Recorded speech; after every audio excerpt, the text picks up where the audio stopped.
ஆரம்பிச்சாக்க வீட்டில் அப்பா பிள்ளைக்கான உறவுகள், குடும்பத்தில் இருக்கிற உறவுகள், அதுக்கப்புறமா இன்னொரு குடும்பத்துக்கு திருமணம் பண்ணி போகிற உறவுகள், அதற்கு பிறகு உங்களுடைய அலுவலகத்தில் உங்களுடைய மேலதிகாரிக்கும் உங்களுக்குமான உறவுகள், அலுவலகத்தில் நீங்கள் பழகிற உங்களுடைய சக நண்பர்கள் அவர்களுக்கு இடையிலான உறவுகள், இந்த மாதிரி எல்லா உறவுகளையுமே ஒரு பேலன்ஸ்டாக, அதாவது ஒரு தப்பு பண்ணினா சாரின்னு சொல்கிற மனப்பக்குவம் உங்களுக்குள்ளே இருக்கணும்.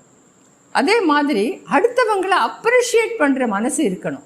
நானே தான் ஜெயிச்சுட்டு இருப்பேன், நான் அடுத்தவங்க ஜெயிக்கிறத நான் எனக்கு பிடிக்காது அப்படிங்கிற ஒரு மைண்ட் செட் இருந்தாக்க எல்லா உறவும் உங்களை விட்டு விலகி தான் போயிடும்.